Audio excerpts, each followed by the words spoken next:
अस्सलाम वालेकुम जी। आज के टॉपिक में भी बच्चों हम पिछले टॉपिक से रेलिवेंट कुछ टर्मिनोलॉजीज थी जो हमारी रह गई थी, उनको हम डिटेल में स्टडी करेंगे। इनके हवाले से आपने जो डिटेल स्टडी करेंगे आज, उसको हम देखते हैं। सबसे पहले हम आज पढ़ेंगे spontaneous process, non spontaneous process, reversible irreversible process, entropy, heat capacity, spontaneous reaction, non spontaneous reaction, pressure, volume, expansion work. यहाँ तक बच्चों आप लोगों ने ये सारी चीज़ें फर्स्ट ईयर की केमिस्ट्री में डिटेल में पढ़ चुके हैं। इनमें से हमने सिर्फ इनकी डेफिनेशन और इनकी एक एग्जाम्पल को हम तैयार करेंगे, इसलिए हम इनको ब्रीफली स्टडी करेंगे। जबकि आपकी जो कोर्स आउटलाइन है उसमें प्रॉपर जो फोकस किया गया है वो है आपका सेकेंड लॉ ऑफ थर्मोडायनेमिक्स का। तो क्वेश्चन ये राइज होता है कि ये टर्मिनोलॉजीज और ये बकिया डिटेल जो है वो फिर हम क्यों पढ़ रहे हैं बच्चों। वो इसलिए हम पढ़ रहे हैं क्योंकि जब तक आप इन तमाम चीज़ों से फेमिलियर नहीं होंगे आपको सेकंड लॉ में बहुत सारी चीज़ों की डिटेल समझ नहीं आएगी। इसी तरह जो फर्स्ट लॉ ऑफ थर्मोडायनेमिक्स है उसमें भी हम डेफिनेशन और उसके फार्मूला को देखेंगे, क्योंकि इसका फार्मूला आगे चल के आपके कार्नट साइकिल में इस्तेमाल होगा। तो इससे रेलिवेंट इन तमाम चीज़ों की डिटेल आपके लिए इंतहाई ज़रूरी है, तो इसको आपने देखना है। सबसे पहले बच्चे हम देखेंगे कि स्पॉन्टेनियस प्रोसेस क्या होता है। स्पॉन्टेनियस प्रोसेस बेसिकली वो प्रोसेस होता है जो कि अपने आप टेक प्लेस होता है विदाउट एनी आउटसाइड असिस्टेंस, यानी इसके अंदर कोई भी बैरूनी मुदाखलत जो है वो इन्वॉल्व नहीं होती। और ये सिस्टम जो है वो आपका नॉन इक्विलिब्रियम स्टेट से इक्विलिब्रियम स्टेट की जानिब मूव करता है। ये बिल्कुल ऐसे ही है जैसे कि अगर आप अपनी डेली लाइफ में देखें तो अगर आप पानी का फ्लो चेक करें तो पानी जो है वो हाई लेवल से लोअर लेवल की तरफ अपने आप मूव करता है। इसी तरह अगर आप हीट की ट्रांसफर को भी देखें तो हीट हमेशा हॉट बॉडी से कोल्ड बॉडी की जानिब जो है वो मूव करती है। तो ये नेचर का लॉ है और इस प्रोसेस को फिर हम स्पॉन्टेनियस प्रोसेस का नाम देते हैं। और इसकी जो करेक्टरिस्टिक्स है उसमें यूनी डायरेक्शनल होती है, यानी ये प्रोसेस आपका रिवर्स नहीं हो सकता, ये एक ही डायरेक्शन में जाता है और ये प्रोसेस आपका रियल प्रोसेस कहलाता है। इसके बरक्स इसी के पैरेलल जो स्टेटमेंट चलती है that is the non spontaneous process, और ये वो नॉन स्पॉन्टेनियस प्रोसेस है जो कि बिल्कुल स्पॉन्टेनियस प्रोसेस के रिवर्स होगा और ये अपने आप नहीं होगा। इट मीन अगर ये अपने आप नहीं हो रहा है तो डेफिनेटली ये कोई ना कोई अमाउंट ऑफ एनर्जी लेगा और इसको होने के लिए एनर्जी की जरूरत पड़ेगी। जैसे फर्ज करें अगर आपने पानी को लो लेवल से हाई लेवल की तरफ लेकर जाना है तो डेफिनेटली आपने उसको इलेक्ट्रिसिटी की फॉर्म में जो है वो इलेक्ट्रिकल एनर्जी प्रोवाइड करनी है। इसी तरह हमारे पास एक नेक्स्ट टर्म जो है वो स्टार्ट होती है जिसको हम कहते हैं रिवर्सिबल प्रोसेस। ये वो प्रोसेस होता है जो कि आमतौर पे बहुत ही स्लोली होता है और अगर आप किसी भी कंडीशन में थोड़ी सी भी चेंज कर देते हैं तो आपका सिस्टम वापस जो है वो अपनी ओरिजिनल स्टेट पर भी जा सकता है। मसलन अगर आप जो है वो गैस को कंप्रेस कर रहे हैं, जैसे फर्ज करें कि आपने एक सिलेंडर में जो है वो गैस भरी हुई है और उसके अंदर आप कंप्रेशन भी कर सकते हैं और उसकी एक्सपेंशन भी कर सकते हैं with the help of piston under controlled pressure. इसी तरह जो इरिवर्सिबल प्रोसेस है बच्चों, ये वो प्रोसेस होता है जिसको आप रिवर्स नहीं कर सकते किसी भी पॉइंट पर आके, और जो सिस्टम है आपका वो वापस अपनी ओरिजिनल स्टेट में नहीं जाएगा। मसलन अगर आपकी हीट जो है वो फ्लो कर रही है from hot to cold body, या इसी तरह आपकी कोई कंबस्शन का रिएक्शन हो रहा है, मसलन आपने कोई चीज जलाई है, जैसे फर्ज करें आप कोई लकड़ी जलाते हैं तो जलाने के बाद आप देखते हैं कि वो कन्वर्ट हो जाती है गैसेस में और उसकी जो है वो ऐश जो है वो फॉर्म हो जाती है। लेकिन आप ये नोट करते हैं कि ये ऐश जो है वो वापस लकड़ी की फॉर्म में नहीं आ सकती। तो ये आपका प्रोसेस इरिवर्सिबल प्रोसेस कहलाता है। ठीक है। इसके बाद जो हमारे पास नेक्स्ट टर्म आती है that is the entropy. Entropy जो है ये थर्मोडायनेमिक प्रॉपर्टी है जो कि किसी भी सिस्टम में मेजर करती है रैंडमनेस को या डिसऑर्डरनेस को। यानी आप इस चीज को ऐसे अंडरस्टैंड कर सकते हैं कि अगर कोई भी सिस्टम आपका बेतरतीब कंडीशन में आ जाए तो उसको हम एंट्रोपी कहते हैं। अब इस एंट्रोपी की जो डिटेल है उसको हम यहाँ पे आपके साथ जो है वो कुछ स्लाइड्स में आप देखेंगे। मसलन यहाँ अगर आप देखें तो यहाँ पे हम ये कहते हैं कि एंट्रोपी बेसिकली हमारे पास डिसऑर्डर या रैंडमनेस है। जैसे अगर आप ये देखें कि यहाँ पे अगर आपकी कोई भी गैस एक्सपेंड करती है तो उसके पार्टिकल्स के अंदर डिस्टेंस बढ़ जाएगा, वो एक ऑर्डरली अरेंजमेंट में नहीं रहते बल्कि वो बेतरतीब हालत में चले जाते हैं। किसी भी चीज का बेतरतीब हालत में आ जाना बच्चों वो आपका एंट्रोपी कहलाता है। ये बिल्कुल ऐसे ही है जैसे एक आप कमरा ले लें, अगर आपने अपने कमरे को मैनेज नहीं किया हुआ, आपका कमरा जो है वो बिखरी हुई हालत में है, तो ये बेसिकली आपकी एंट्रोपी को, डिसऑर्डरनेस को या रैंडमनेस को जो है वो इंडिकेट करता है। ठीक है। अभी आप इसकी डिटेल को, अभी जब सेकंड लॉ आप स्टडी करेंगे तब आप इसको वहां पे देखिएगा, फिर आपको इसकी डिटेल में समझ आ जाएगी। ठीक है। तो इसकी कुछ एग्जाम्पल हैं, जैसे मिसाल के तौर पे अगर आप कहते हैं कि अगर आप आइस को मेल्ट कर रहे हैं, तो आप देखते हैं कि आपकी बेसिकली सॉलिड स्टेट जो है वो कन्वर्ट हो रही है लिक्विड स्टेट में।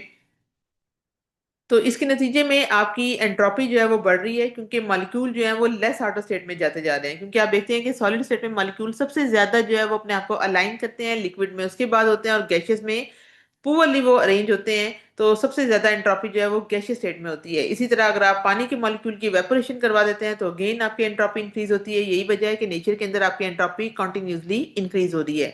इसी तरह अगर आपके पास डिफरेंट गैसेज हैं, उनको आप मिक्स कर देते हैं, तब भी आपकी रैंडमनेस क्रिएट होगी और अगेन आपकी सिस्टम की एंट्रोपी बढ़ जाएगी। इसके बाद बच्चों जो हमारे पास नेक्स्ट टर्म आती है, that is the heat capacity. और हीट कैपेसिटी की डेफिनेशन को बच्चों आप लोगों ने एज इट इज तैयार करना है, और उसको हम ये कहते हैं कि ये वो अमाउंट ऑफ हीट होती है जो कि किसी भी सिस्टम के अंदर अगर चाहिए हो तो ये क्या कर देती है कि उस सिस्टम के टेम्परेचर को वो इंक्रीज कर देती है बाय 1 डिग्री। और ये जो बच्चों साइन है, ये आपका डेल्टा क्यू का साइन होता है, कि अगर फर्ज करें ये स्मॉल अमाउंट ऑफ हीट आपने किसी भी सिस्टम में ऐड की, तो आपके सिस्टम का जो टेम्परेचर है वो डी टी की वैल्यू के अकॉर्डिंग जो है वो बढ़ जाएगा। ठीक है। तो हीट कैपेसिटी को हम दो टर्म में इंडिकेट करते हैं, एक होती है सिंपल स्पेसिफिक हीट, एक होती है आपके बच्चों मोलर स्पेसिफिक हीट। जो स्पेसिफिक हीट होती है, इसको हम ये कहते हैं, ये वही डेफिनेशन है, बस आपके पास स्पेसिफिक हीट में वर्ड आ जाता है 1 ग्राम का, जबकि मोलर स्पेसिफिक हीट में 1 ग्राम की जगह पे वर्ड आ जाता है 1 मोल का। ठीक है। तो इसके अंदर जो आप देखते हैं कि इसका जो यूनिट है, इसका यूनिट बच्चों होता है दैट इज जाउल पर केल्विन पर मोल। ये किसके हिसाब से हमने यूनिट निकाला है बच्चों? मोलर हीट कैपेसिटी के अकॉर्डिंग निकाला है। अगर ये मोलर होगा तो इसके अंदर आपने टी के साथ नंबर ऑफ मोल्स को भी ऐड करना है। हीट का जो यूनिट होता है वो जाउल होता है, इसके बाद टेम्परेचर का यूनिट केल्विन होता है, और अगर यहाँ पे नंबर ऑफ मोल्स भी आ जाते हैं तो उसका यूनिट पर मोल हो जाएगा। तो ये बेसिकली यूनिट आपका मोलर हीट कैपेसिटी के पॉइंट ऑफ व्यू से इसका यूनिट दिया गया है, तो इसको भी आप तैयार करेंगे। इसके बाद स्पॉन्टेनियस और नॉन स्पॉन्टेनियस को आप पढ़ चुके। नेक्स्ट है जो हमारे पास टर्म आती है, that is the pressure volume expansion work. तो जब भी आपने थर्मोडायनेमिक्स की सिस्टम की बात करनी है, तो आपने कहना है कि हमारे पास टू फंडामेंटल वेज होते हैं एनर्जी को ट्रांसफर करने के। और आमतौर पे एनर्जी आपकी दो शक्लों में ट्रांसफर हो सकती है, या तो वो हीट की शक्ल में होगी या फिर वो आपकी वर्क की शक्ल में होगी। वर्क में क्या होगा कि वर्क जो है वो आपकी एनर्जी की वो शक्ल होगी जिसमें वो एक सिस्टम से दूसरे सिस्टम की जानिब मूव करती है। और ये जो आपने फार्मूला है, ये फिजिक्स में आपने मैनी टाइम्स पढ़ा होगा कि ये बेसिकली प्रोडक्ट होता है force as well as distance का। लेकिन इन टर्म ऑफ केमिस्ट्री बच्चों हम इसको रिप्लेस कर देते हैं with the pressure volume work के साथ। अब प्रेशर वॉल्यूम वर्क में क्या होता है कि हम फोर्स को रिप्लेस कर देते हैं किस वर्ड से? दैट इज योर प्रेशर के साथ। और जो आपका डिस्टेंस है उसको हम किससे रिप्लेस कर देते हैं? विद योर वॉल्यूम के साथ। अच्छा, वर्क के हवाले से आपने याद रखना है कि it is not a state function. और वर्क के जो है वो हमारे पास दो तरह के साइन होते हैं। आपका जो वर्क है ये पॉजिटिव में भी हो सकता है, आपका ये वर्क नेगेटिव में भी हो सकता है। जब भी आप किसी भी सिस्टम पर काम करते हैं, ये बात याद रखिएगा, जब भी सिस्टम पर काम किया जाता है यानी work is done on the system हो, तो आपका डब्ल्यू का साइन पॉजिटिव होगा।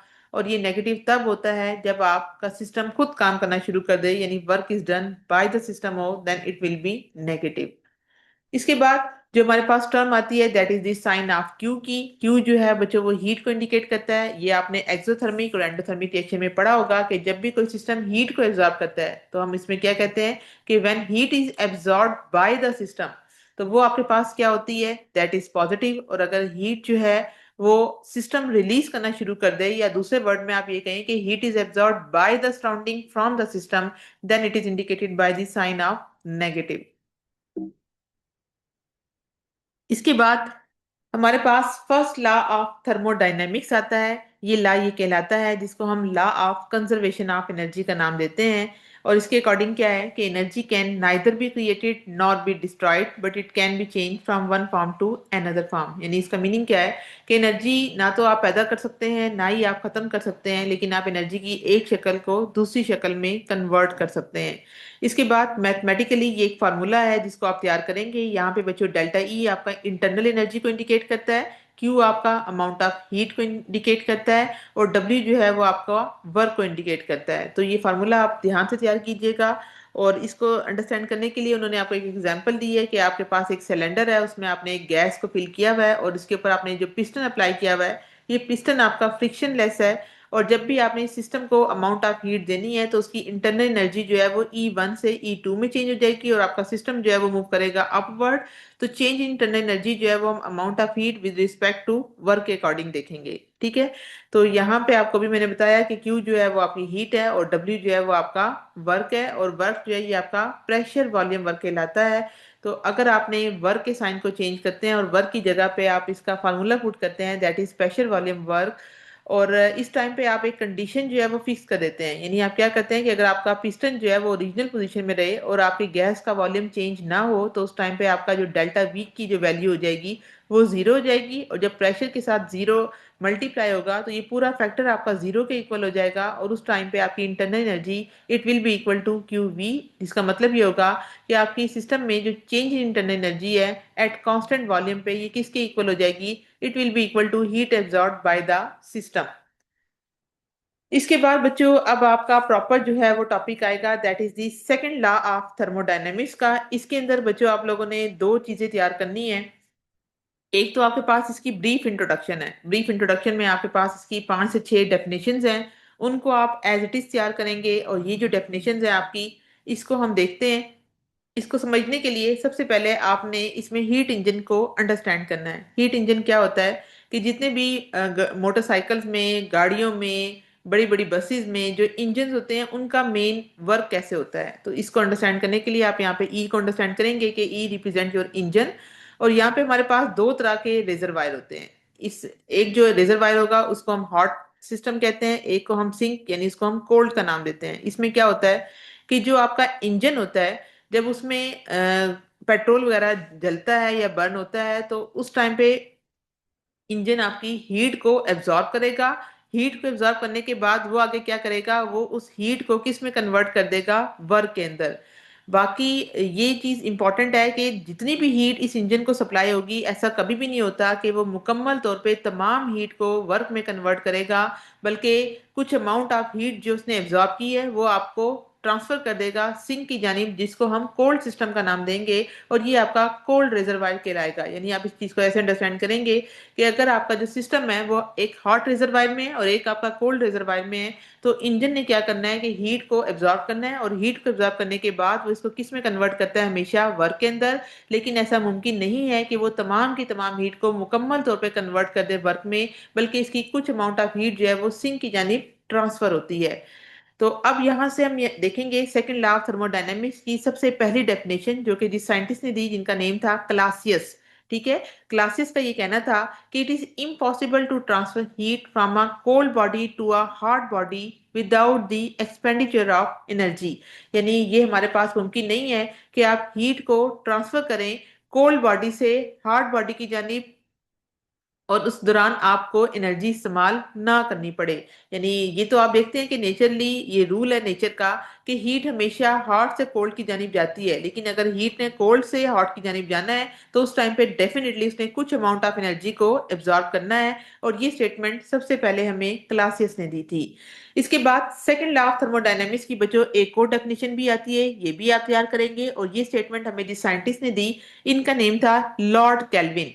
लॉर्ड केल्विन का ये कहना था कि ये हमारे पास नामुमकिन है एक ऐसा हीट इंजन बनाना जो कि एक साइकिल में ऑपरेट कर रहा हो और वो तमाम की तमाम हीट को यूजफुल अमाउंट ऑफ वर्क में कन्वर्ट कर दे बगैर किसी चेंज के अपने सिस्टम और सराउंडिंग के। इसका क्या मीनिंग है, इसको अंडरस्टैंड करने के लिए हम थोड़ा सा यहाँ देखेंगे। इसकी आसान वर्डिंग में हम ऐसे डिफाइन करते हैं कि कोई भी ऐसा हीट इंजन इजाद नहीं हुआ जो कि किसी भी सिस्टम में हीट को एब्जॉर्ब करे और उस तमाम हीट को वो मुकम्मल तौर पे वर्क में कन्वर्ट करे। इसका मीनिंग ये है कि कुछ ना कुछ अमाउंट ऑफ हीट लाजमी तौर पे रिजेक्ट होती है किसकी जानिब, सराउंडिंग की जानिब। इसकी मिसाल हम स्टीम इंजन की लेते हैं। मसलन फर्ज करें कि एक ऐसा स्टीम इंजन है जो कि हमने पावर प्लांट में जो है वो इंस्टॉल कर रखा है। और ये इंजन क्या करता है, वो हीट को रिसीव करता है। और ये हीट उसे कैसे मिलती है, जब भी इसमें कोई फ्यूल जो है वो बर्न होगा और ये हीट क्या करेगी, उसको कन्वर्ट करेगी वाटर को इनटू स्टीम में, जो कि सिस्टम के अंदर जो उसकी टरबाइन उसके साथ अटैच है पिस्टन की मूवमेंट करेगा और उससे मैकेनिकल वर्क जो है वो प्रोड्यूस करेगा। लेकिन डेफिनेटली तमाम की तमाम हीट वर्क के अंदर इस्तेमाल नहीं होगी। डेफिनेटली कुछ अमाउंट ऑफ हीट उसकी फ्रिक्शन के अंदर या दीगर सोर्सेज के अंदर इस्तेमाल हो सकती है। तो जो लॉर्ड केल्विन की स्टेटमेंट है कि ऐसा आज तक कोई भी इंजन बनाना मुमकिन नहीं है जो कि मुकम्मल तौर पे इस हीट को किस में कन्वर्ट कर दे, वर्क के अंदर और उसकी सराउंडिंग में और सिस्टम में किसी भी किस्म की कोई भी चेंज वो प्रोड्यूस ना करे। तो ये हमारे पास सेकंड डेफिनेशन है थर्मोडायनेमिक्स ऑफ ये सेकंड लॉ की।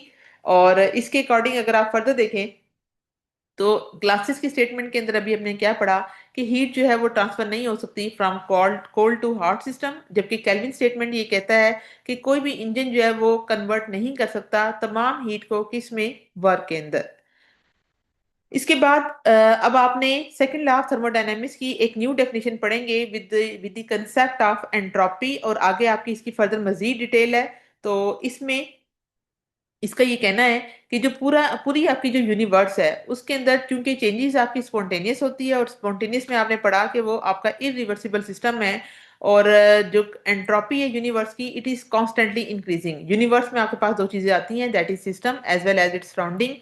तो अगर आप ये देखें कि ये नेचर के जो है वो रूल्स हैं कि नेचर में आप देखते हैं कि अगर आप बर्फ को थोड़ी देर के लिए रख दें तो बर्फ अपने आप पिघलती है। अब आप देखें कि आपकी जब बर्फ पिघलती है तो उसकी स्टेट क्या होती है कि वो अपने आप को सॉलिड से किस में चेंज कर रही होती है, लिक्विड स्टेट में। तो आपने देखा था कि लिक्विड स्टेट में मॉलिक्यूल्स जो है वो लेस ऑर्डरली अरेंज होते हैं और उनमें फासला जो है वो ज्यादा होता है as compare to their solid state.